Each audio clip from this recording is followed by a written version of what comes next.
तुम्हें ऑलरेडी ये चैप्टर पता है ना, नोट्स भी होंगे सबके पास यहाँ पे। किसी के पास नहीं है नोट्स पुराने? जिसके पास नहीं है ना वो नोट्स को बनाएगा, ठीक है, मेरे साथ साथ, क्योंकि मैं यहाँ पे नोट्स बनाऊँगा आपके साथ। और जिसके पास हैं वो मेरे लिखने से पहले बताएंगे मुझे, ठीक है, बगैर देखे। सही में? चलो स्टार्ट करते हैं। कहाँ है मार्कर मेरा? देखो ऐसा है, ये चैप्टर ना 2 दिन से ज़्यादा नहीं खींचना चाहिए, ठीक है।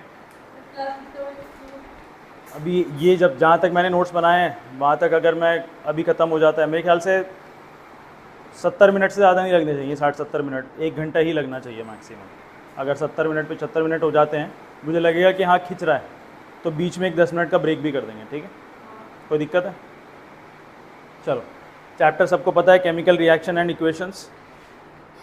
इस चैप्टर के अंदर हम लोग केमिकल रिएक्शंस और उनके इक्वेशंस के बारे में डिटेल में पढ़ेंगे। लेकिन केमिकल रिएक्शन को पढ़ने से पहले हम लोगों को ये पता होना चाहिए कि जो बदलाव होता है, जो चेंज होते हैं, वो 2 टाइप के होते हैं। छोटी क्लासेस में हम लोगों ने पढ़ा हुआ है।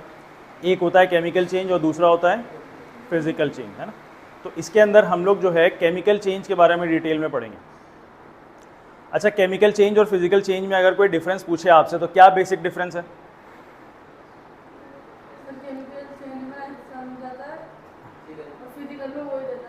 हाँ, केमिकल चेंज में एक नया सब्सटेंस बनेगा और फिजिकल चेंज में सब्सटेंस का बदलाव नहीं होगा, सब्सटेंस चेंज नहीं होता, उसका केमिकल कॉम्पोजिशन चेंज नहीं होता, वो एज इट इज़ रहेगा। शेप चेंज हो सकती है, उसका कलर चेंज हो सकता है ना, कलर तो केमिकल वाले में भी है। हालांकि जब भी केमिकल चेंज होगा तो वहाँ पे उसकी कुछ स्पेशल फीचर्स होते हैं, कुछ स्पेशल कैरेक्टरिस्टिक्स होते हैं जो अभी हम लोग देखेंगे, ठीक है। तो जब भी केमिकल चेंज होता है एक नया सब्सटेंस बनता है। नया सब्सटेंस बनने से मतलब ये है कि जो सब्सटेंस की प्रॉपर्टीज़ पहले थी अब वो नहीं है, अब बिल्कुल बदल चुकी है, नए सब्सटेंस की प्रॉपर्टीज़ आ चुकी हैं, याद रहेगा। तो केमिकल चेंज क्या हुआ है? एक ऐसा चेंज। अच्छा, इसको हम रिवर्स कर सकते हैं क्या? केमिकल चेंज रिवर्स हो सकता है क्या? कैसे रिवर्स हो सकता है? देखो, केमिकल चेंज जो है ना वो कहीं पे इरिवर्सिबल लिखा है, कहीं पे रिवर्सिबल लिखा है। केमिकल चेंज कई बार रिवर्स हो जाता है, केमिकल चेंज हमेशा रिवर्सिबल नहीं है। वैसे तो इरिवर्सिबल चेंज ही है ये, लेकिन केमिकल चेंज कई बार रिवर्स किया जा सकता है with the help of some chemical reactions. कुछ केमिकल रिएक्शंस करेंगे हम लोग तो हम लोग वापस से वही चीज़ ऑब्टेन कर सकते हैं जो पहले थी, ठीक है। लेकिन आपके लिए अभी फिलहाल ये क्या है? इरिवर्सिबल ही है। अच्छा, अगर आपसे मैं बोलूँ कि कुछ एग्जाम्पल्स बताने हैं केमिकल चेंज के, तो क्या बताओगे? बोलो जल्दी से, एक एक करके जल्दी बता दो। रस्टिंग ऑफ आयरन, मतलब क्या होता है रस्टिंग ऑफ आयरन का? आयरन के ऊपर रस्ट होना मतलब क्या है कि आयरन के ऊपर जंग लगेगा, वाटर और ऑक्सीजन के साथ रिएक्शन करेगा, ठीक है ना। वो उसके ऊपर एक ब्राउनिश कलर का लेयर चढ़ जाएगा जो कि अब उसके काम का नहीं है, बिल्कुल पाउडर जैसा सब्सटेंस हो जाता है वो, ठीक है। आयरन की प्रॉपर्टीज खत्म कर रहा है। नेक्स्ट बताओ। फर्मेंटेशन ऑफ ग्रेप्स, मतलब क्या है इसका? जो ग्रेप जूस होता है ना उसको फर्मेंट कर देना, मतलब क्या है कि उसके ऊपर जो है कुछ केमिकल रिएक्शंस हो जाते हैं ग्रेप जूस के ऊपर या ग्रेप्स के ऊपर ही कुछ बैक्टीरिया की हेल्प से, ठीक है। इसको हम लोग क्या कहते हैं? Fermentation of grapes. सिर्फ ग्रेप्स का नहीं होता ये, जितने भी ऐसा खाना है जिसके अंदर कार्बोहाइड्रेट प्रेजेंट है, मतलब कि शुगर की मात्रा बहुत ज़्यादा है, तो उन सब के अंदर फर्मेंटेशन होता है, ठीक है ना। यहाँ पे फर्मेंटेशन ऑफ ग्रेप्स इसलिए लिखा है क्योंकि ये अल्कोहल बनाने के काम में आता है। और बताओ एग्जाम्पल क्या है इसका? राइपनिंग ऑफ फ्रूट्स, मतलब फल का पक जाना। पेड़ के ऊपर जैसे आम है, या तो कच्चा होगा या फिर वो पका हुआ होगा, मीठा होगा। तो राइपनिंग ऑफ फ्रूट्स भी क्या है? एक केमिकल चेंज है। क्या इसको आप वापस से ऑब्टेन कर सकते हैं? क्या आप फल को वापस से कच्चा बना सकते हैं? तो मेरे लिए तो फिर केमिकल चेंज कैसा हो गया? एक इरिवर्सिबल प्रोसेस हो गया। एक आध एग्जाम्पल और बता दो। डाइजेशन ऑफ फूड, जो हम लोग खाना खाते हैं वो हमारे पेट के अंदर जा करके अपना फॉर्म बिल्कुल ही चेंज कर देता है। डाइजेशन ऑफ फूड वापस से आप उसको ऑब्टेन नहीं कर सकते, ठीक है। तो एक एग्जाम्पल और, एक लास्ट एग्जाम्पल और। कुकिंग ऑफ फूड भी है, ठीक है। बर्निंग ऑफ पेपर भी है। अच्छा, ये बताओ, अगर मैं बोलूँ आपको कि बर्निंग ऑफ कैंडल, ये कैसा प्रोसेस है? Burning of candle, burning of candle physical भी है और केमिकल भी है। कैसे फिजिकल चेंज है ये, कि वो जो उसका वैक्स मेल्ट कर रहा है वो एक फिजिकल चेंज है, melting is a physical change. लेकिन उसका जो ऊपर धागा निकला हुआ होता है उसको क्या कहते हैं, जो भी कहते हैं, उसका जो धागा जल रहा है ना वो बर्निंग है, ठीक है। तो बर्निंग क्या है, एक केमिकल प्रोसेस है। तो ये क्या है, mix of physical and chemical changes, ठीक है, mix of physical and chemical changes, ठीक है। अब हम लोग ध्यान से एक एक करके केमिकल रिएक्शन केमिकल चेंज के नीचे हम लोग ने यहाँ पे कुछ स्टेटमेंट्स लिखे थे, बताओ जल्दी से। जब भी कहीं पे केमिकल रिएक्शन होगा, whenever there is a chemical change, है ना, जब भी कहीं पे केमिकल चेंज हो रहा है, जैसे कि फल, जैसे कि फ्रूट पक रहा है, आम जैसे पक रहा है पेड़ के ऊपर, तो वहाँ पे केमिकल चेंज हो रहा है। तो वो केमिकल चेंज क्यों हो रहा है, because of the chemical reaction occurring in the fruit. समझ में आ रही है बात। जब भी कहीं पे आपको केमिकल चेंज दिख रहा होगा, उसके अंदर हो क्या रहा है, असल में केमिकल रिएक्शन हो रहा है। क्या हो रहा है उसके अंदर, केमिकल रिएक्शन। बताओ स्टेटमेंट क्या है, whenever there is a chemical change, आगे बताओ क्या लिखा है, whenever there is a chemical change we say that a chemical reaction occurs, है ना, यही है, takes place, we say that a chemical reaction takes place, ठीक है। अच्छा, नीचे एक बात एक्स्ट्रा में लिखवाई थी हमने नोट करके, वो क्या है बताओ इसके नीचे। जब भी केमिकल रिएक्शन हो रहा होगा जब भी केमिकल रिएक्शन होगा तो एक नया सब्सटेंस बनेगा और उसकी प्रॉपर्टी कंप्लीटली अलग होगी बिल्कुल अपने पेरेंट सब्सटेंसेस से। तो बताओ क्या है, कैसे था बताओ स्टेटमेंट।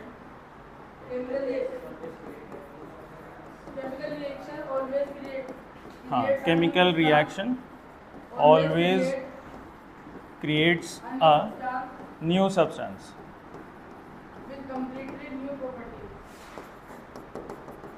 विद न्यू प्रॉपर्टीज, ठीक है। और ये न्यू प्रॉपर्टीज बिल्कुल ही हटके होंगी, ठीक है। यहाँ तक कोई डाउट है अभी तक, किसी को चैप्टर स्टार्ट ही नहीं हुआ अभी तक, है ना। चैप्टर अब स्टार्ट करेंगे हम लोग। चैप्टर में सबसे पहले हम लोग केमिकल रिएक्शन के बारे में पढ़ेंगे ना। डेफिनेशन लिखवाया क्या केमिकल रिएक्शन का, ज़रूरत पड़ी थी हमको। आगे क्या है बताओ, कैरेक्टरिस्टिक्स है। यहाँ पे असल में हम लोगों ने बोला कि जब भी केमिकल चेंज हो रहा होगा तो उसके पीछे किसका हाथ होगा, केमिकल रिएक्शन का। तो अब केमिकल रिएक्शन के ना कुछ कैरेक्टरिस्टिक्स के बारे में देखेंगे। मतलब क्या है कि जब भी कोई प्रोसेस हो रहा होता है तो उसकी कुछ पहचान होती है, आइडेंटिफिकेशन होता है उसका, ठीक है। तो हमने बोला कि केमिकल रिएक्शन हो रहा है, कोई क्या हो रहा है, क्या केमिकल रिएक्शन हो रहा है, तो क्या आपके पास उसकी कोई पहचान है केमिकल रिएक्शन की, कैरेक्टरिस्टिक्स हैं आपके पास केमिकल रिएक्शन के कुछ। तो हम लोगों ने चार कैरेक्टरिस्टिक्स, चार आइडेंटिफिकेशंस देखे हैं, ठीक है। तो सबसे पहला आइडेंटिफिकेशन क्या है बोलो, चेंज इन स्टेट। दो करके पढ़ लें क्या, चेंज इन स्टेट, और दूसरा क्या है, चेंज इन कलर। क्या इसका एक एग्जाम्पल है कॉमन, एक कॉमन एग्जाम्पल है इसका। एग्जाम्पल देखो इसका, एक बर्तन में नीचे हमने एक केमिकल लिया है, उसका नाम क्या है, लेड नाइट्रेट। इस केमिकल का नाम है लेड नाइट्रेट, ठीक है। और ऊपर से हम लोग क्या डाल रहे हैं, पोटेशियम आयोडाइड डाल रहे हैं। ऊपर से हम लोगों ने डाला पोटेशियम आयोडाइड, ठीक है। अब ये दोनों केमिकल्स ना कलरलेस हैं, ये दोनों ही केमिकल्स कैसे हैं, कलरलेस हैं। लेकिन जैसे ही मैं पोटेशियम आयोडाइड इसके अंदर डाल देता हूँ, क्या हो जाता है, यहाँ पे मैं देखता हूँ कि नीचे की तरफ एक येलो कलर का कुछ नमक जैसी चीज़ जमने लगती है। नीचे की तरफ येलो कलर की कोई नमक जैसी चीज़ जमने लग गई है ना, कुछ पाउडरी सब्सटेंस, कुछ नमक जैसा सॉल्टी सब्सटेंस नीचे की तरफ जमने लगा है, ठीक है। तो ये नीचे की तरफ जमना, ये जो सॉल्टी सब्सटेंस नीचे जम रहा है, पाउडरी सब्सटेंस, ये क्या कर रहा है, लिक्विड से स्टेट को चेंज कर रहा है। क्या बना रहा है वो, लिक्विड से इसको क्या बना रहा है, नीचे सॉलिड बना रहा है क्या। तो यहाँ पे स्टेट चेंज हो गया। अगर स्टेट चेंज हो रहा है यहाँ पे तो क्या हो रहा होगा, केमिकल रिएक्शन हो रहा होगा, ठीक है ना। ये क्या है, एक पीपीटी है। क्या पता है आप लोगों को पीपीटी के बारे में, प्रेसिपिटेट, है ना। सॉल्टी सब्सटेंस जहाँ बनेगा, नमक जैसा सब्सटेंस जो बनेगा वो क्या कहलाएगा, पीपीटी कहलाएगा, ठीक है। ये किस चीज़ का पीपीटी होता है बोलो, नाम क्या लिखा है, नाम क्या है, क्या यहाँ पे केमिकल रिएक्शन, लेड आयोडाइड, बहुत बढ़िया, लेड आयोडाइड का प्रेसिपिटेट बनेगा ये, ठीक है। अच्छा, दूसरी पहचान क्या है, change in colour, change in colour यहाँ पे लिखा हुआ है। अच्छा, जैसे ही पोटेशियम आयोडाइड को लेड नाइट्रेट में डाला जाता है तो ये जो सोल्यूशन है ना, ये भी अपना कलर चेंज कर देता है, ये भी अपना कलर चेंज करता है, और ये कैसा कलर बन जाता है, ये येलो कलर का हो जाता है। और ये जो पीपीटी बनता है ना, ये भी येलो कलर का होता है, याद रहेगा। तो यहाँ पे दो हमने कैरेक्टरिस्टिक्स देखे कि जब भी लेड नाइट्रेट के अंदर ऊपर से पोटेशियम आयोडाइड डाला जाएगा तो उसका कलर भी चेंज होगा और उसका स्टेट भी चेंज हो रहा है। दो कैरेक्टरिस्टिक्स यहाँ पे हमारे पास एटलीस्ट मिल चुके हैं। अगली कैरेक्टरिस्टिक्स क्या है, जल्दी बताओ, चेंज इन टेम्परेचर, और इसके बाद एक्सचेंज ऑफ गैस लिखा है क्या, इवोल्यूशन ऑफ गैस लिखा होगा, evolution of gas. Evolution of gas का मतलब गैस उसमें से बाहर निकलना। तो इन दोनों का बेटा एक कॉमन एग्जाम्पल लिखवाया है मैंने, ठीक है। एक कॉमन एग्जाम्पल इन दोनों का ये है कि एक बर्तन में मैंने ना नीचे की तरफ एक केमिकल ले लिया है, वो कोई सा भी डाइल्यूट एसिड हो सकता है। डाइल्यूट का मतलब पता है ना तुम सबको, डाइल्यूट का मतलब होता है उसके अंदर पानी घोला हुआ है, वो पतला है बहुत ज़्यादा, वो कॉन्सेंट्रेटेड प्योर फॉर्म में नहीं है, ठीक है। तो डाइल्यूटेड पानी है, ये एक्वस सोल्यूशन है इसका। बताओ एसिड लेंगे हम तो कौन सा एसिड हमने लिया है, HCl भी ले सकते हैं, H2SO4 भी ले सकते हैं। तो यहाँ पे हम लोगों ने HCl ले लिया है, और ऊपर से मैं इसमें बर्तन में क्या डाल रहा हूँ, ऊपर से आप ना कोई भी मेटल डालो, मैं यहाँ पे डाल देता हूँ जिंक, NCERT में जिंक का एग्जाम्पल है, ठीक है। मैंने कोई भी मेटल डाला है, यहाँ पे मैं डाल देता हूँ जिंक, ठीक।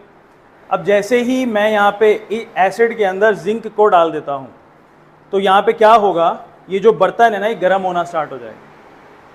ये बर्तन कैसा हो जाएगा, इसका नॉर्मल रूम टेम्परेचर से टेम्परेचर कैसा हो जाएगा, अप हो जाएगा, बढ़ जाएगा, है ना। तो ये बर्तन जब आप छुओगे तो आपको ये गर्म महसूस होने लगेगा। तो यहाँ पे क्या हो रहा है, चेंज इन टेम्परेचर हो रहा है। चेंज इन टेम्परेचर का मतलब वो टेम्परेचर बढ़ भी सकता है और टेम्परेचर घट भी सकता है, ठीक है। आगे नेक्स्ट क्या है, evolution of gas. Evolution of gas से क्या समझते हैं आप, हाँ, जैसे ही आपने जिंक को यहाँ पे डाला तो इसके साथ साथ ना आप देखेंगे कि कुछ बबल्स ऊपर की तरफ जाना स्टार्ट हो जाते हैं। ये बबल्स ऊपर की तरफ जाएंगे, तो ये बबल का ऊपर की तरफ जाना, कुछ बुलबुले ये ऊपर की तरफ जाना क्या कहलाता है, इवोल्यूशन ऑफ गैस। अच्छा, अब यहाँ पे ये पूछा जा सकता है, हालांकि थर्ड चैप्टर में हम लोग पढ़ेंगे मेटल्स एंड नॉन मेटल्स में, ये जो गैस निकल रही है ये किस चीज़ की गैस है, ये हाइड्रोजन गैस होती है, ठीक है ना। तो हाइड्रोजन गैस बबल्स निकल रहे हैं यहाँ पे, तो इवोल्यूशन ऑफ गैस हो रहा है। इस तरीके से हम लोगों ने केमिकल रिएक्शन के 4 कैरेक्टरिस्टिक्स पढ़े जो कि केमिकल रिएक्शन की पहचान है, आइडेंटिफिकेशन है। इनमें से कोई एक या चारों साथ में हो सकते हैं, ठीक है। इसके बाद क्या है पढ़ने का, बोलो, केमिकल इक्वेशंस, ठीक है। अब जितने भी केमिकल रिएक्शंस हम लोगों ने यहाँ पे देखे हैं, बर्तन के अंदर केमिकल रिएक्शंस देख रहे हैं हम लोग, तो ये केमिकल रिएक्शंस ना, इनको कागज़ पे लिख देना, कागज़ पे बार बार कोई किसी को करके थोड़ी दिखाएगा, है ना। उसको लिख दो, भाई ऐसा किया था मैंने, देखो ऐसा ऐसा हुआ, आप लिख दो, लिख के समझा दो उसको। तो लिख देना कागज़ पे क्या कहलाता है, इक्वेशन कहलाता है, केमिकल का इक्वेशन कहलाता है, ठीक है। तो डेफिनेशन क्या है इसकी, बोलो, केमिकल इक्वेशन की डेफिनेशन क्या है, बोलो, the method of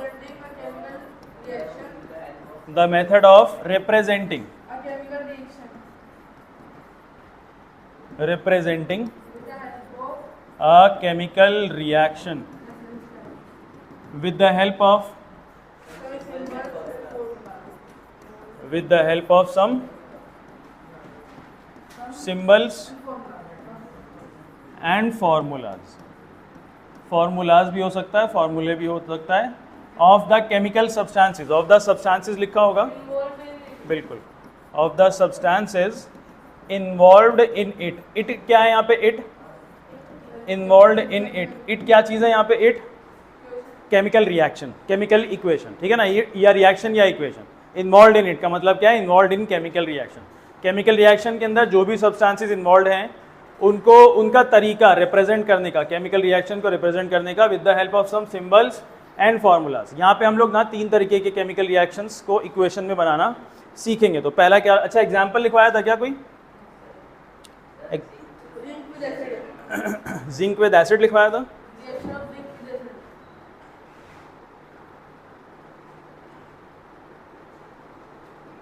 burning of magnesium नहीं लिखवाया? कहाँ पे है? बाद में कहाँ पे?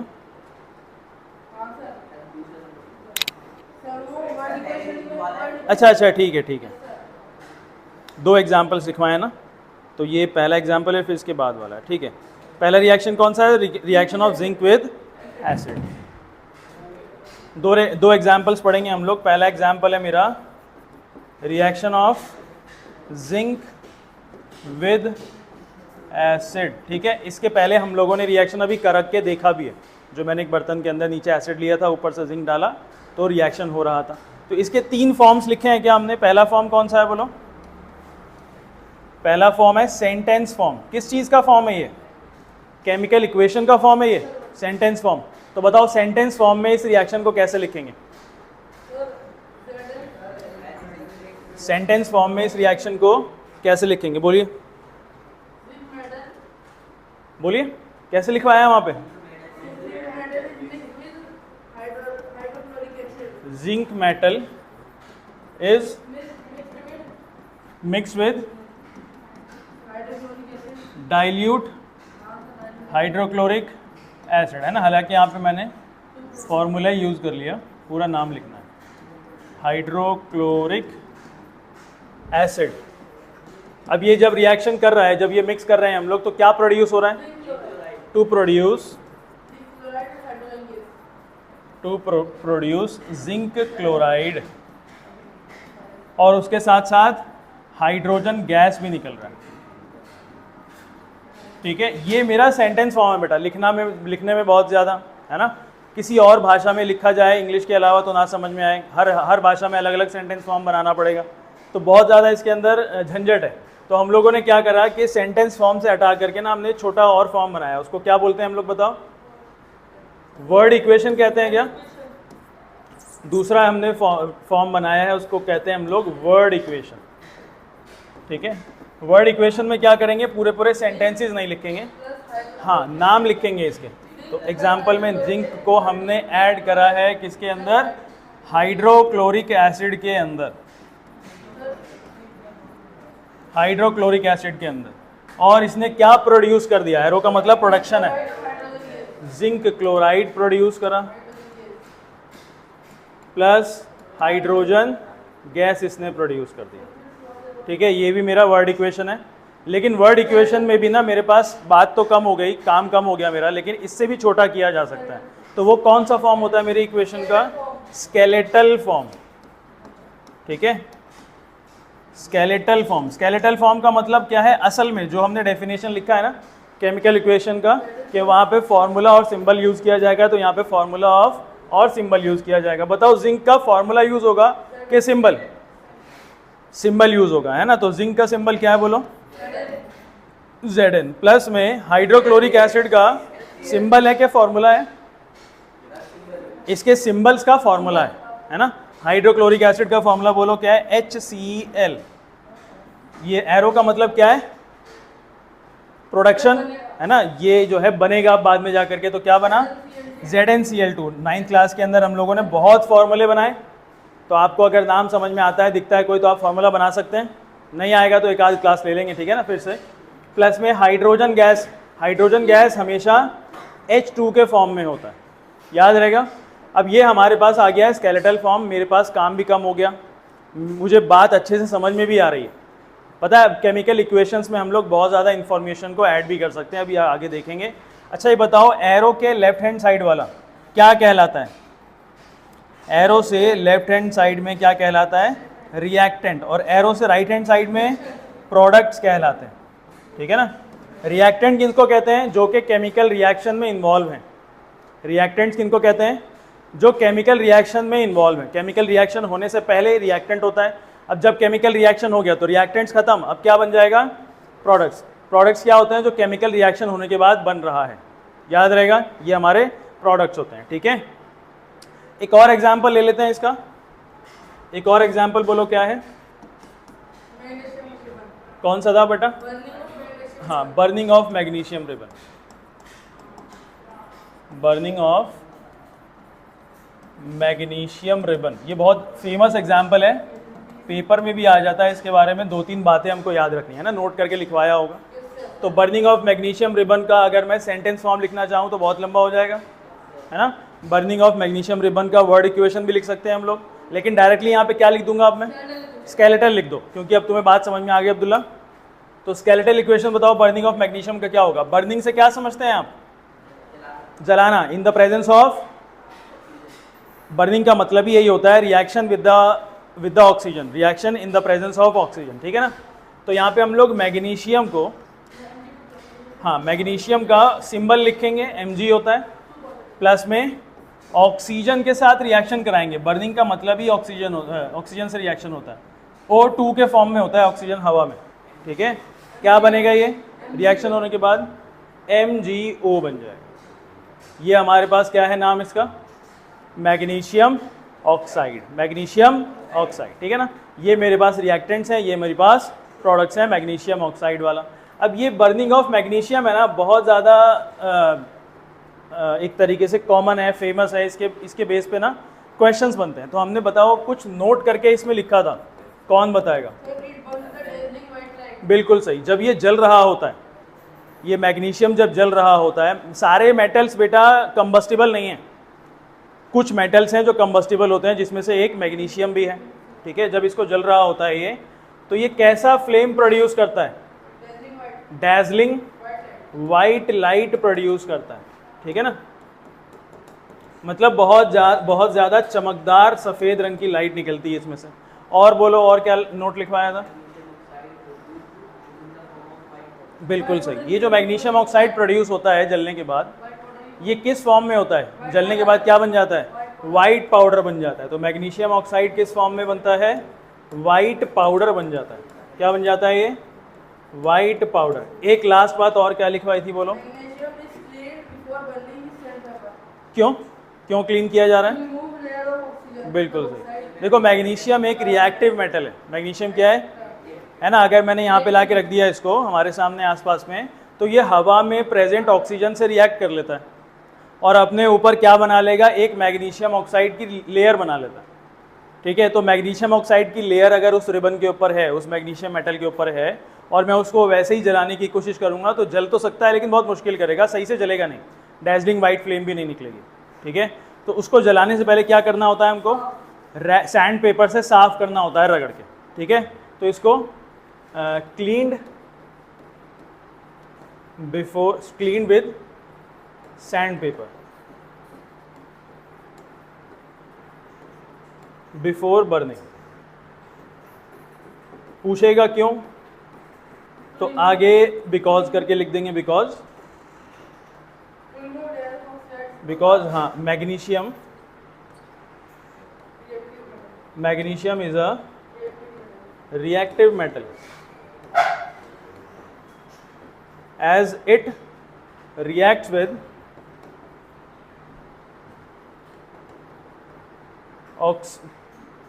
oxygen present in atmosphere, ठीक है। शॉर्ट में लिख रहा हूं मैं, प्रेजेंट इन एटमॉस्फेयर एंड क्या बना लेता है ये? and make a layer of magnesium oxide. Magnesium oxide, तो यही मैग्नीशियम ऑक्साइड को साफ करने के लिए क्लीन किया जाता है, ठीक है। थोड़ा सा ज़्यादा स्टेटमेंट हो गई है, लेकिन बात समझाने के लिए समझ में आती है कि नहीं? समझ में आ रहा है क्या? चलिए, ये हम लोगों ने बेटा केमिकल इक्वेशंस के अंदर 2 एग्जाम्पल देखें। इसके बाद बताओ क्या पढ़ना है हमको? बैलेंस। अभी डायरेक्टली बैलेंसिंग आ गया क्या?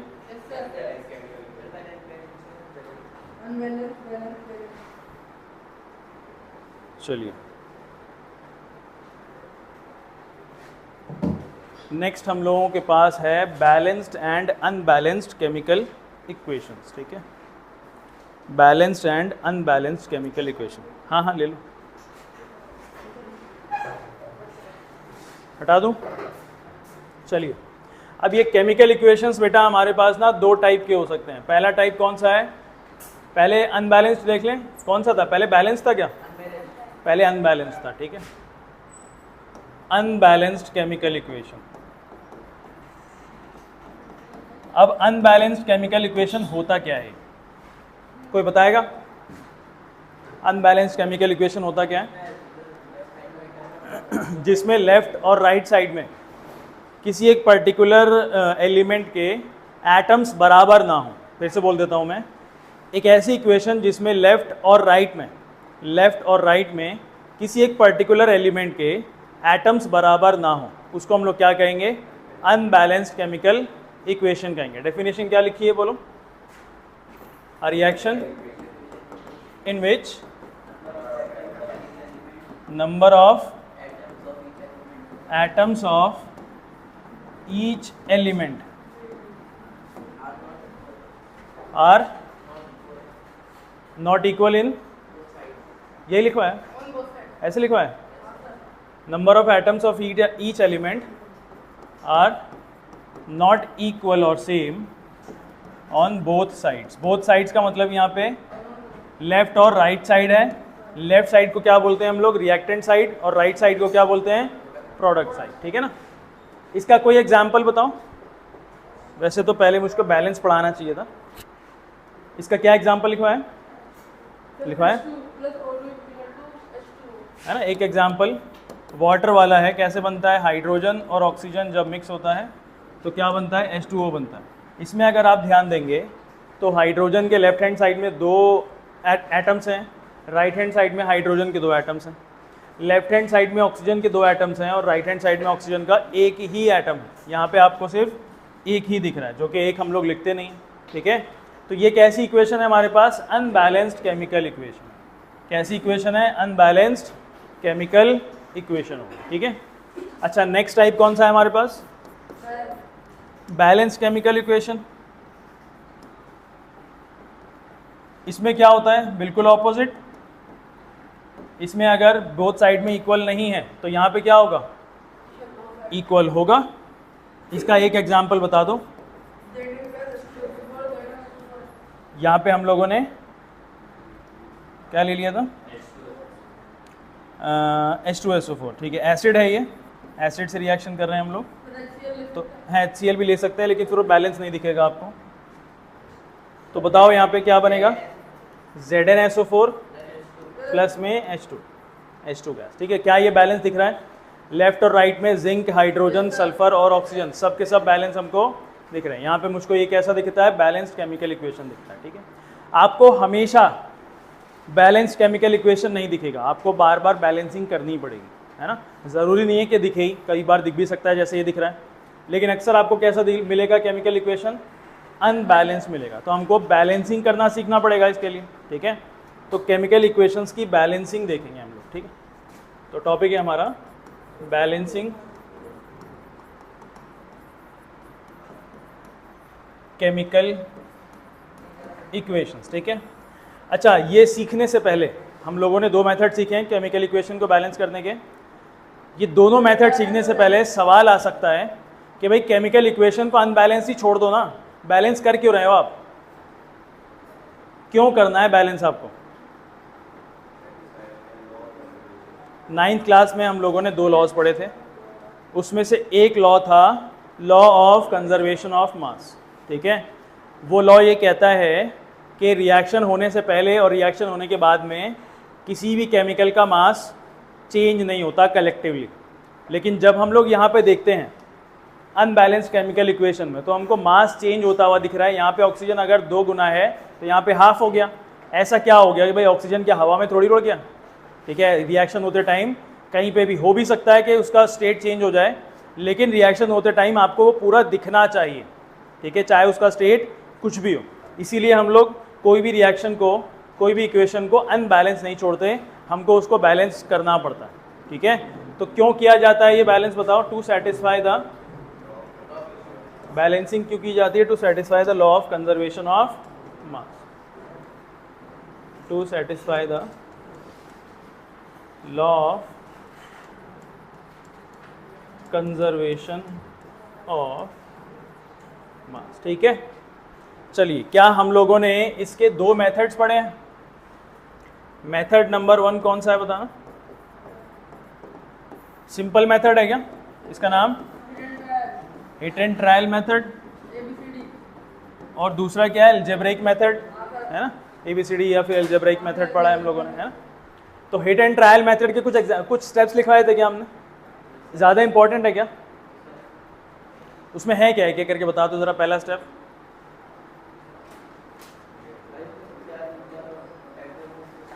पूरी इक्वेशन में जहाँ पे सबसे ज़्यादा नंबर ऑफ एटम्स आपको दिख रहे हैं जिस भी केमिकल में, वहाँ से आप बैलेंसिंग स्टार्ट करेंगे। उसके बाद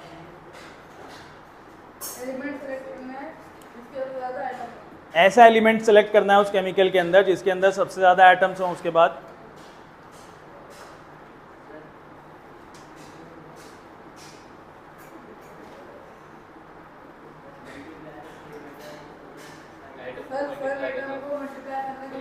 एप्रोप्रिएट नंबर से एप्रोप्रिएट कोफिशिएंट से हमको दूसरी तरफ मल्टीप्लाई करना है जहाँ पे नंबर्स की कमी हो रही है ना?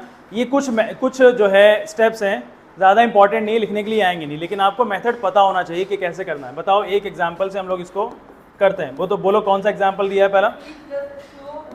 Fe प्लस में H2O गिव्स Fe3O4 प्लस में H2 हाइड्रोजन गैस। ठीक है, ये हमारे पास एक अनबैलेंस्ड इक्वेशन है। लेफ्ट हैंड में आयरन सिर्फ एक ही है, राइट हैंड में आयरन 3 है। ठीक है, ये तो पहले ही मुझे अनबैलेंस दिख गया। अब इसको हिट एंड ट्रायल मेथड से हम लोग क्या कर देंगे?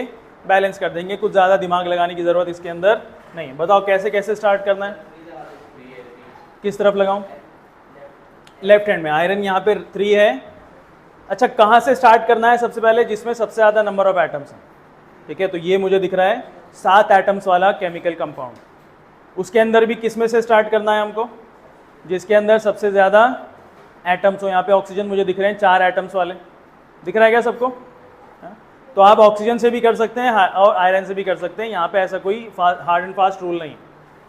तो किससे करना पसंद करोगे बोलो? मैं ऑक्सीजन ही कर देता हूँ पहले। यहाँ पे 4 है ना, तो ऑक्सीजन को 4 बनाओ। यहाँ पे ऑक्सीजन को 4 बनाते हैं। यहाँ पे मैं लगाया 4। ठीक है, लेकिन ऑक्सीजन को 4 बनाते बनाते हाइड्रोजन बदल गया क्या? अब हाइड्रोजन को पूरा करना पड़ेगा। यहाँ पे हाइड्रोजन 8 हो चुका है और यहाँ पे कितने हैं? सिर्फ 2। तो इसको भी हाइड्रोजन को बराबर करना पड़ेगा। अब ये बताओ कि आयरन भी बच गया हमारा। अब Fe के पीछे यहाँ पे 3 लग जाएगा। ये इक्वेशन मेरी बैलेंस ऐसे ही हो गई। बोलो किसी को कोई क्वेश्चन? यहाँ पे बहुत इजी होते हैं इसके, है ना? एक एग्जाम्पल और दिया था क्या कोई सिंपल बैलेंसिंग का हिट एंड ट्रायल में? ठीक है, एक और एग्जाम्पल हम लोगों के पास है। Sodium plus oxygen gives sodium oxide, sodium Na2O। यही है ना Na2O? Na2O है ना? ठीक, इसको बैलेंस करना है। बताओ सिंपल एकदम मेथड। बताओ कहाँ पे क्या लगाऊं? दोनों में ठीक है। अगर यहाँ पे Na2 है तो यहाँ पे मैं 2 लगा दूँ तो सोडियम हो गया बैलेंस। अब यहाँ पे ऑक्सीजन सिर्फ एक ही है और यहाँ पे ऑक्सीजन कितना है? 2। तो यहाँ पे मेरे को ऑक्सीजन बैलेंस करना पड़ेगा, 2 लगा देना। लेकिन अब ऑक्सीजन बैलेंस करते करते सोडियम ज़्यादा हो गया, तो यहाँ पे मैं 2 हटा करके क्या लगाऊंगा? अब 4 लगा दूँ। ऐसे ही सिंपल मेथड से, सिंपल तरीका एकदम हिट एंड ट्रायल मेथड। आपके पास NCERT के अंदर बहुत सारे ऐसे एग्जाम्पल दिए हुए हैं और अनसॉल्व्ड इक्वेशंस भी दिए हुए हैं। आप हिट एंड ट्रायल से उसको प्रैक्टिस कर सकते हैं। ठीक है, लेकिन इसके बाद इससे अच्छा एक मेथड है जो कि थोड़े से हार्ड इक्वेशंस होते हैं ना, इनको बैलेंस करना थोड़ा मुश्किल हो जाता है। तो उस मेथड से हम लोग करते हैं तो बिल्कुल ही एग्जैक्ट आपको आंसर मिलेगा। हालांकि टाइम थोड़ा ज़्यादा लग सकता है, वहाँ पे मैथमेटिकल इक्वेशंस बनेंगी तो सॉल्व करना आना चाहिए। ठीक है ना? तो उसको कर लें, एक आध एग्जाम्पल उसका भी। दूसरा मेथड कौन सा है बोलो? मेथड नंबर 2, इसका नाम है अलजेब्राइक मेथड।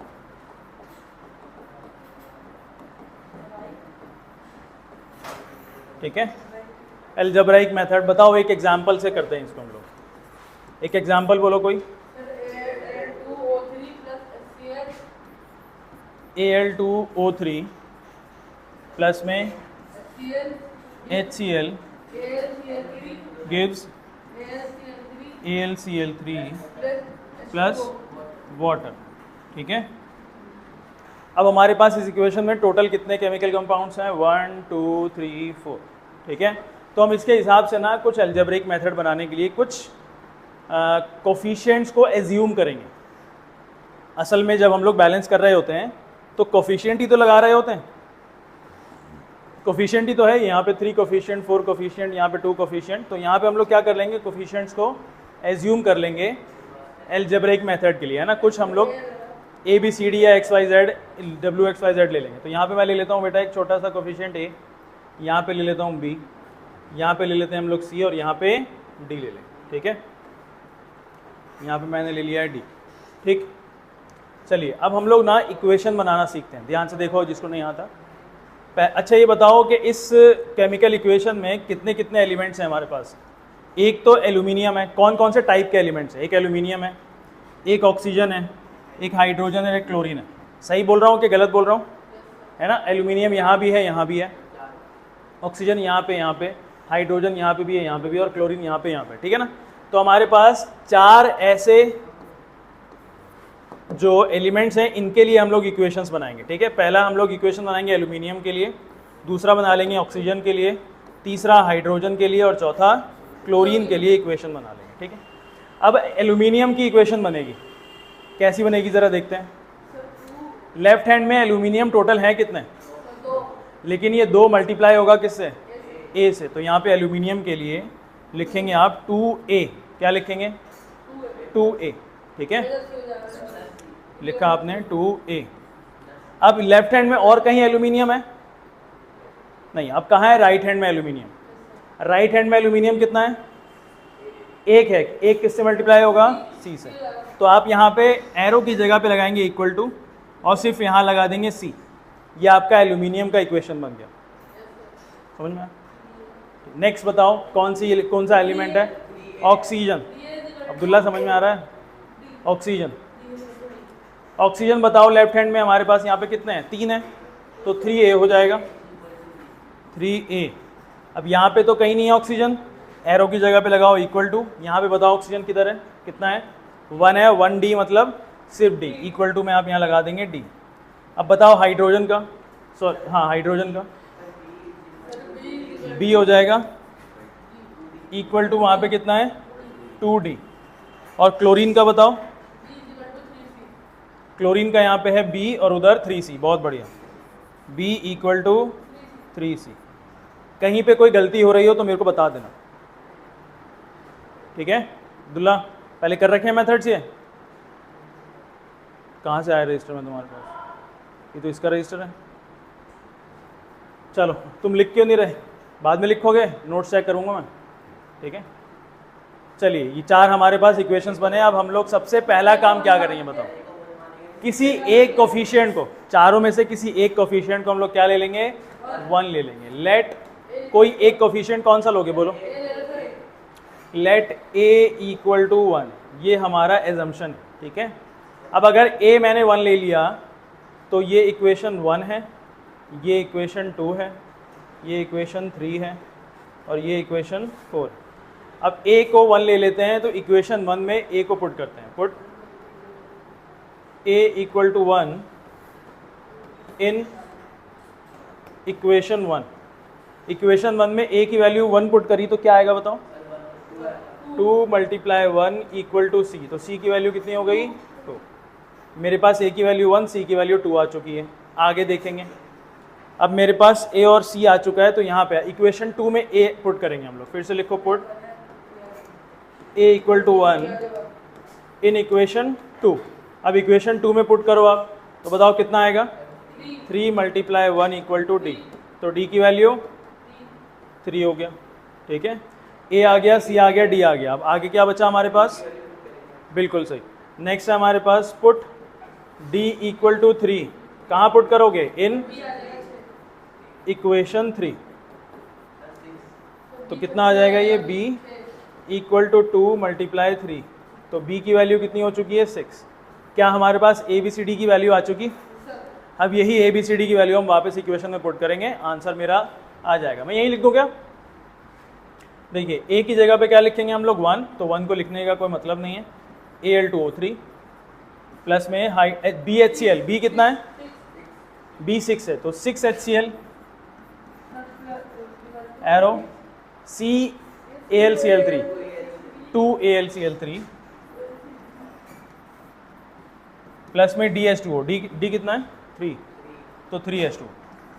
अब आप ये काम करने के बाद, इक्वेशन तो मेरी बैलेंस हो चुकी है, ये काम करने के बाद आप इसको वेरीफाई भी करेंगे, आप इसको चेक करेंगे, देखो सही हुआ भी है कि नहीं।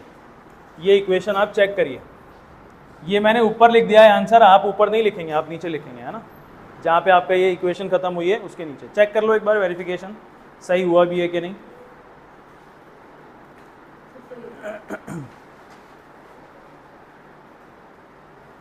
जो पहले नोट्स हैं उससे भी वेरीफाई कर लेना सही है कि नहीं। सही है। एक एग्जाम्पल एक और करेंगे, बताओ नेक्स्ट एग्जाम्पल कौन सा लेना है। अच्छा, जो एग्जाम्पल हम लोगों ने येलो कलर के प्रेसिपिटेट पे देखा था वही वाला एग्जाम्पल है क्या? लेड नाइट्रेट और पोटेशियम आयोडाइड अलग है? चलो देख लेते हैं।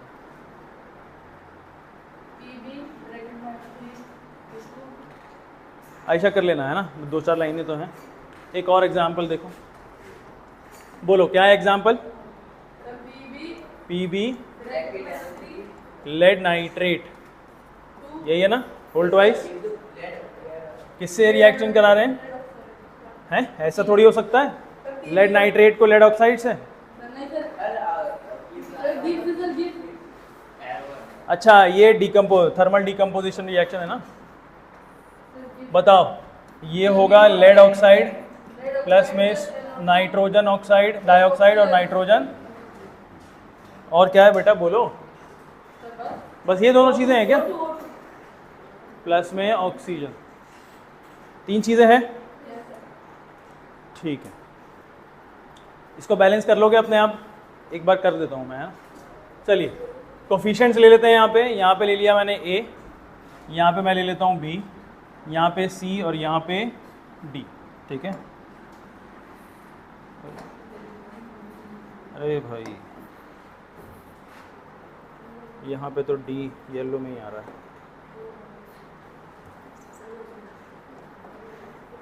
DO2। ठीक है। चलिए अब मेरे को ज़रा जल्दी जल्दी एक स्टेप बता दो, करना क्या है। सबसे पहले ABCD ले लिया, उसके बाद हम लोग यहाँ पे एलिमेंट्स के नाम लिख लेंगे। लेड है, नाइट्रोजन है और ऑक्सीजन, बस ये तीनों है और तो कुछ नहीं है। अब बताओ इक्वेशन लेड के लिए। A = B, और कुछ नहीं है ना। आगे बताओ इक्वेशन नाइट्रोजन के लिए। नाइट्रोजन यहाँ पे कितने हैं? 2, तो 2A कर दूं क्या, है ना, तो 2A। यहाँ पे नाइट्रोजन कितना है? एक ही है तो =C। ऑक्सीजन का यहाँ पे थोड़ा सा, इधर कितना है? 6A, और इधर कितना है? यहाँ भी है, यहाँ भी है, यहाँ भी है, तो इधर क्या है? Oxygen B plus 2C plus में 2D। यहाँ पे इक्वेशन थोड़ी सी बड़ी बन चुकी है ना। इसको मैं ज़रा सा नीचे करके लिख रहा हूँ 2D, क्योंकि मेरे को यहाँ पे जगह चाहिए। ये 3 इक्वेशंस बन चुके हैं यहाँ पे हमारे पास। अब बताओ सबसे पहला काम मेरा, इसके बाद किसी एक कोफिशिएंट को हम लोग एज्यूम कर लेंगे, है ना। A को 1 एज्यूम कर लो। अब A की वैल्यू अगर 1 है तो B की वैल्यू कितनी हो जाएगी? इक्वेशंस भी मान लेते हैं हम लोग। अगर A की वैल्यू 1 है तो B की वैल्यू 1 हो जाएगी, है ना, बाय इक्वेशन 1। ठीक है, इक्वेशन 1 से हम लोगों ने A और B की वैल्यू 1 कर दी है। अब C की वैल्यू निकालेंगे। Now put A = 1 in equation 3। Equation 3 में पुट करो इसको, सॉरी इक्वेशन 2 में, इक्वेशन 2 में।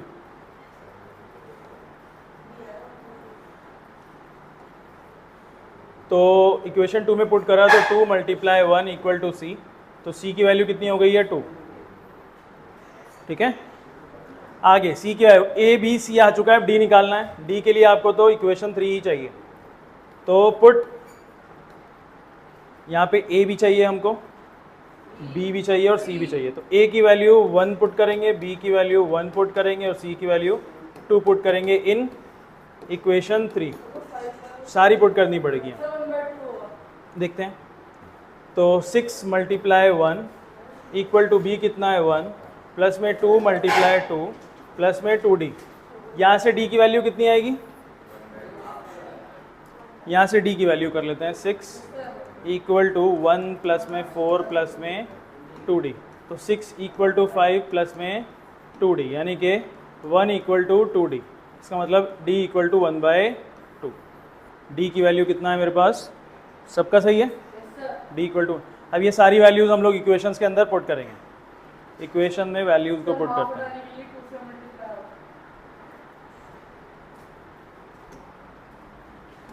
इक्वेशन में इन वैल्यूज़ को पुट करते हैं। बताइए a की वैल्यू कितनी है 1, तो Pb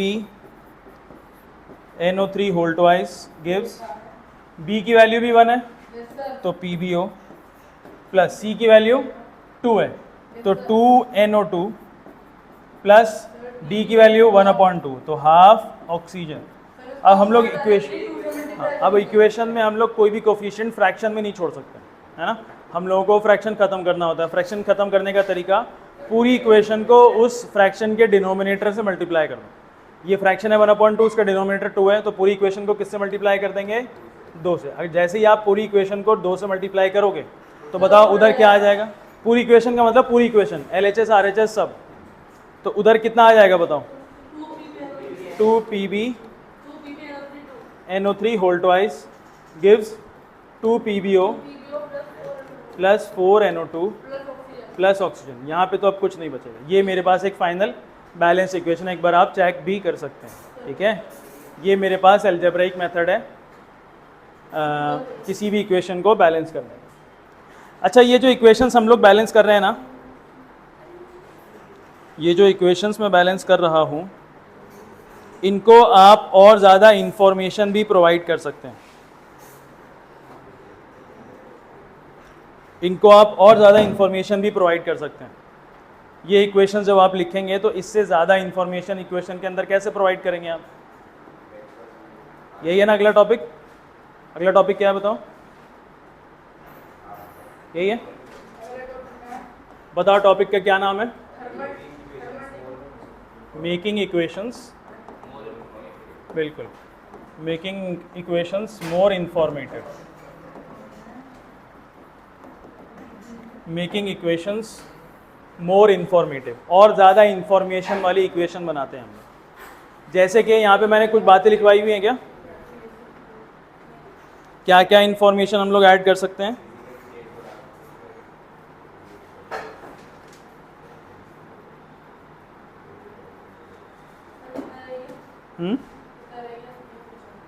बस ये अब ख़त्म हो जाएगा फर्स्ट पार्ट इसका।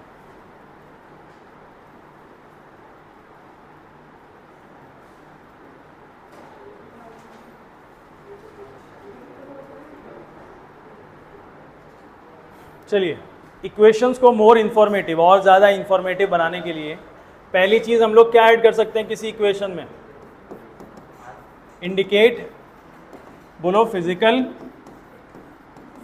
स्टेट्स।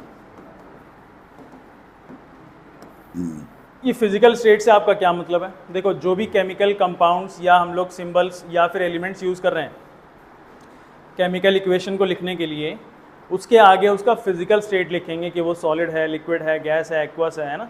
उसके आगे अगर हम लोगों ने ये बातें लिख दी तो क्या मेरा इन्फॉर्मेशन कोई दूसरा आदमी कोई इक्वेशन बहुत ज़्यादा अच्छे तरीके से समझ सकता है कि अगर मैंने सोडियम यूज़ करा है तो वो किस फॉर्म में था, सॉलिड में था, लिक्विड में था, गैस में था, उसका फॉर्म समझ में आ गया, स्टेट समझ में आ गया, तो मैं अपनी बात ज़्यादा अच्छे से कन्वे कर सकता हूँ।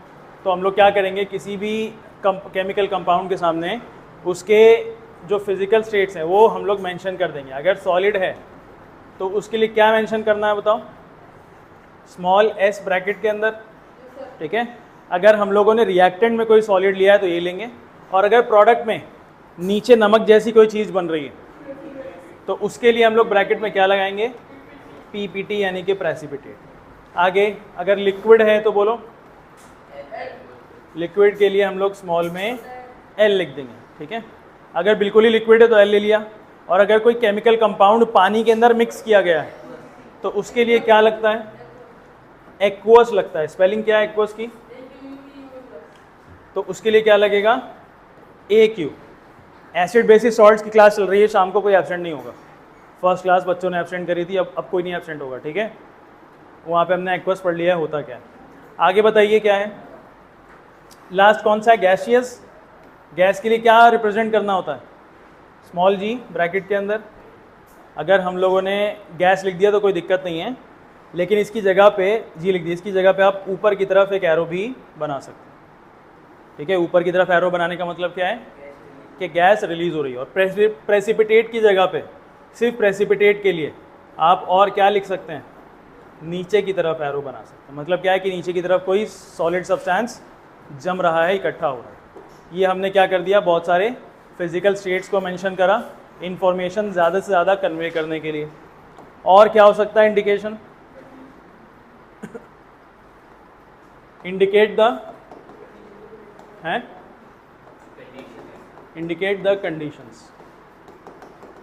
अब ये कंडीशंस क्या होते हैं, देखो बहुत सारे ऐसे केमिकल इक्वेशंस होते हैं बेटा जो ना स्पेसिफिक टेम्परेचर और प्रेशर के ऊपर ही काम कर रहे होते हैं। उनका केमिकल रिएक्शन होता ही उस टेम्परेचर पे, या फिर उनको केमिकल रिएक्शन को कराने के लिए ना हमको कुछ स्पेशल केमिकल्स की ज़रूरत पड़ती है। उनको हम लोग क्या कहते हैं, वो स्पीड को बढ़ा देते हैं केमिकल रिएक्शन की, उसको हम लोग देखते हैं, ठीक है। तो पहली चीज़ बताओ क्या है, पहली चीज़ टेम्परेचर। टेम्परेचर मेंशन करना होता है हमको, है ना, कि किस टेम्परेचर पे ये रिएक्शन हो रहा है। दूसरा क्या है, प्रेशर, कि किस प्रेशर के ऊपर ये रिएक्शन हो रहा है। और तीसरा कैटालिस्ट, कैटालिस्ट। अब ये कैटालिस्ट क्या है, केमिकल सब्सटेंस है, केमिकल कंपाउंड है जो क्या करेगा, रेट ऑफ रिएक्शन को बढ़ा देगा, यानी थोड़ा जल्दी हो जाएगा रिएक्शन। जो रिएक्शन 6 घंटे 8 घंटे में हो रहा है वो आपको 10 मिनट 20 मिनट में करके दे देगा। समझ में आ रही है बात। तो कैटलिस्ट क्या होता है, बोलो definition, a chemical substance which increases the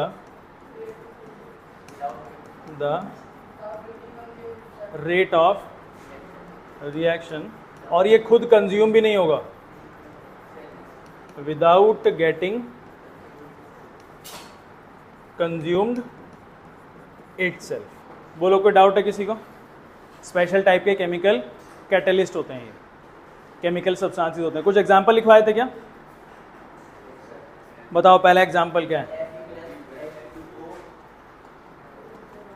Fe plus में H2O गिव्स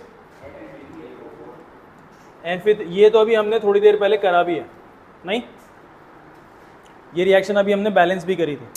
क्या ये इंफॉर्मेशन पूरी तरीके से कन्वे कर पा रहा है, क्या इसमें हम लोग कुछ ऐड कर सकते हैं, क्या ऐड कर सकते हैं। देखिए आयरन किस फॉर्म में लिया आपने, तो आप बता दो। अब ये वाटर किस फॉर्म में होता है, वाटर किस किस फॉर्म में हो सकता है, वाटर क्या किस किस फॉर्म में एग्जिस्ट कर सकता है, वाटर सॉलिड लिक्विड गैस तीनों में कर सकता है। तो यहाँ पे आप वाटर किस फॉर्म में ले रहे हैं, है ना, कैसे पता आपको गैस, लिक्विड क्यों नहीं ले रहे आप। देखो आयरन, बहुत सारे मेटल्स हैं जो कि पानी से या गैस से रिएक्ट करते हैं, लेकिन आयरन क्या है, ये लिक्विड वाले वाटर से रिएक्ट नहीं करता। किससे रिएक्शन करता है, ये ज़्यादातर गैस वाले वाटर से रिएक्शन करता है ना, इसको स्टीम चाहिए होता है रिएक्शन करने के लिए। तो अब ये बनेगा, तो अगर कोई भी चीज़ पानी से रिएक्ट कर रही है तो वो क्या बनेगा बताओ, एक्वस बनेगा, पानी उसके अंदर मिक्स हो रहा है। प्लस में हाइड्रोजन गैस रिलीज हो रही है क्या, तो गैस की जगह, गैस के लिए आप क्या लिख सकते हैं, एरो लगा दो या स्मॉल जी लगा दो। अगला एग्जाम्पल क्या है बोलो, नेक्स्ट एग्जाम्पल बताओ क्या है। CO मतलब कार्बन मोनोऑक्साइड, है ना, किसके साथ रिएक्शन कर रहा है ये, हाइड्रोजन के साथ रिएक्शन कर रहा है। क्या बनाएगा बताओ, इसका नाम कौन बताएगा, मिथेनॉल नाम है इसका, है ना। हम लोग नहीं, ये 4th चैप्टर में पढ़ेंगे हम लोग इसके बारे में डिटेल में, मिथेनॉल नाम है इसका, ठीक। मिथानोल, डिटेल में पढ़ोगे, नाम बनाना भी सीखोगे आप लोग, ठीक है। तो ये है कार्बन मोनोऑक्साइड, किस फॉर्म में लेंगे कार्बन मोनोऑक्साइड हम लोग? गैसियस फॉर्म में होगा। Carbon dioxide monoxide gaseous form में। हाइड्रोजन सॉलिड में लोगे क्या? तो हाइड्रोजन भी किस में ले लेंगे? गैस में ले लेंगे। अब जब ये बनेगा मिथानोल तो किस फॉर्म में? मिथानोल लिक्विड फॉर्म में मिलेगा।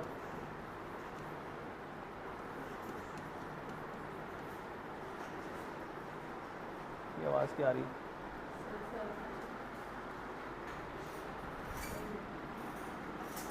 कुर्सी की आवाज़। चलिए नेक्स्ट एग्जाम्पल कौन सा है बोलो। नेक्स्ट एग्जाम्पल मेरे ख्याल से मैंने मना किया था, समझने के लिए या रटने के लिए बोला हुआ था, है ना, क्योंकि याद करना ज़रा मुश्किल है। फोटोसिंथेसिस एग्जाम्पल है हमारा। बताओ फोटोसिंथेसिस में CO2 प्लस में वाटर क्या बनेगा? बताओ C6H12O6 प्लस में, अच्छा पहले ऑक्सीजन है, ऑक्सीजन प्लस में वाटर। ये बैलेंस इक्वेशन नहीं है, इसको बैलेंस करना होता है। बताओ रटा था क्या किसी ने? नंबर रट लो जल्दी से, बताओ क्या है? 6 12 6 6। यहाँ मत लगा देना चाहिए, तो वैसे ही बहुत सारा है, ठीक है। 6 12 6 6 से याद कर लेंगे आप लोग, ठीक है। इसको याद ही करना है। लेकिन ये रिएक्शन एज इट इज हो जाती है क्या? इसको कुछ और ज़रूरत नहीं है क्या? इसको सनलाइट की ज़रूरत है ना, और क्लोरोफिल की ज़रूरत है। क्या मैंने बस यही रिएक्शंस लिखवाएं, है ना? कैटलिस्ट का भी यहाँ पे कोई इस्तेमाल नहीं हुआ है क्या? नहीं हुआ। अच्छा ये वाला जो रिएक्शन है बेटा, ये वाला, ये मिथानोल बनाने वाला रिएक्शन, ये ना स्पेसिफिक प्रेशर पे होता है। उसका प्रेशर कितना है? 340 एटमॉस्फेरिक प्रेशर, ठीक है। इसी प्रेशर पे ये काम होगा, इसके अलावा नहीं होगा। टेम्परेचर की ज़रूरत हमको नहीं पड़ेगी, ठीक है। बताओ नेक्स्ट टॉपिक क्या है? टाइप्स ऑफ केमिकल रिएक्शन है। ज़्यादा हो रहा है क्या? हैं? नेक्स्ट क्लास में कर लें अब टाइप ऑफ केमिकल रिएक्शन, है ना। कल सुबह 10 बजे फिर से पढ़ के आना। जो भी एग्जाम्पल कॉपी में कराएं उसको बस पढ़ के आना, ठीक है। जाइए।